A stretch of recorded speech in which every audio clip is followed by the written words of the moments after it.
మార్చి నెల మొదటి వారంలో గ్రూప్ 1 ఫలితాలు రానున్నాయి. దాని తర్వాత వెంటనే గ్రూప్ 2, గ్రూప్ 3 ఫలితాలు కూడా విడుదల చేయడానికి టీజీపీఎస్సీ ప్రణాళికలు సిద్ధం చేసుకుంది. పెద్ద ఎత్తున నిరుద్యోగులు చాలా రోజుల నుంచి ఎదురు చూసిన ఫలితాలు మరో 2 వారాల్లో రాబోతున్నాయి. మార్చి మొదటి వారంలో మెయిన్స్ జనరల్ ర్యాంకింగ్ జాబితాను ప్రకటించి ఆ తర్వాత గ్రూప్ 2, ఆ తర్వాత గ్రూప్ 3 ఫలితాలను విడుదల చేయాలని టీజీపీఎస్సీ నిర్ణయించింది. ఎందుకంటే ఒకే అభ్యర్థి 2-3 పోస్టులకు ఎంపికయ్యే అవకాశం ఉంది కాబట్టి ఆ తర్వాత ఖాళీలు మిగలకుండా ఉండేలా వ్యూహాత్మకంగా ఒకదాని తర్వాత ఇంకో పరీక్షా ఫలితాలను విడుదల చేసేందుకు సిద్ధమైంది. తెలంగాణ రాష్ట్రం ఏర్పడిన తర్వాత ఎన్నో ఇబ్బందులు దాటుకొని మొదటిసారి గ్రూప్ 1 పరీక్షలు సజావుగా జరిగాయి.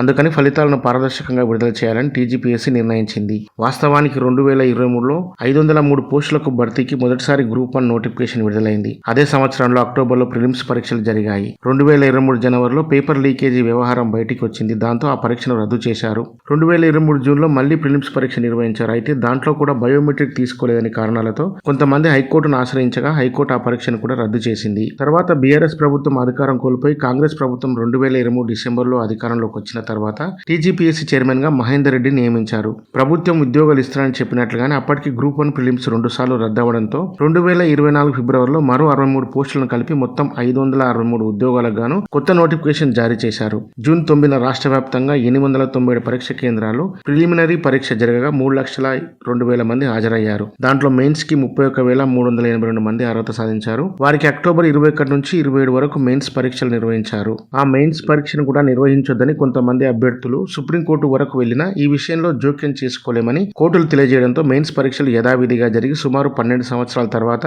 గ్రూప్ 1 పూర్తి పరీక్షలు జరిగినట్లయింది. టీజీపీఎస్సీ నిబంధనల ప్రకారం అన్ని పరీక్షలకు హాజరైన వారి పత్రాలను వాల్యుయేషన్ చేస్తారు. ఇలా 21,093 మంది మాత్రమే అన్ని పరీక్షలకు రాశారు. అంటే పోటీ 1:50 నుంచి 1:37కు తగ్గినట్లయింది. మార్చి మొదటి వారంలో మెయిన్స్ జనరల్ ర్యాంకింగ్ జాబితాను విడుదల చేస్తారు. 1:2 ప్రాతిపదికన అభ్యర్థులను సర్టిఫికేట్ వెరిఫికేషన్ కి పిలుస్తారని తెలుస్తోంది. అదేవిధంగా గ్రూప్ 2 విషయానికి వస్తే తెలంగాణ ఆవిర్భావం తర్వాత 2016లో గ్రూప్ 2 పరీక్షలు జరిగిన ఫలితాలు ఆలస్యంగా వచ్చాయి. గత ప్రభుత్వం అధికారంలో ఉన్నప్పుడు 2023లో గ్రూప్ 2 నోటిఫికేషన్ విడుదలైనప్పటికీ పేపర్ లీకేజీల వ్యవహారంతో ఒకసారి నిరుద్యోగుల డిమాండ్తో మరోసారి పరీక్షలు వాయిదా పడుతూ వచ్చాయి. చివరికి గతేడాది డిసెంబర్ 15-16 తేదీలో రాష్ట్ర వ్యాప్తంగా 13,508 కేంద్రాల్లో ఈ పరీక్షలు నిర్వహించారు. 2 ఏళ్లుగా వాయిదా పడుతూ వస్తుండడంతో కొంచెం హాజరు శాతం తగ్గింది. ఈ లెక్కన గ్రూప్ 2లో మొత్తం 783 పోస్టుల్లో ఒక్కో పోస్టుకు 329 మంది పోటీ పడుతున్నారు. గ్రూప్ 3 నోటిఫికేషన్ కూడా గత ప్రభుత్వంలో విడుదలై పరీక్షల తేదీలను ప్రకటించకపోవడంతో 2024 నవంబర్లో ఈ 3 పేపర్ల యొక్క పరీక్షలు జరిగినాయి. దాని ప్రకారం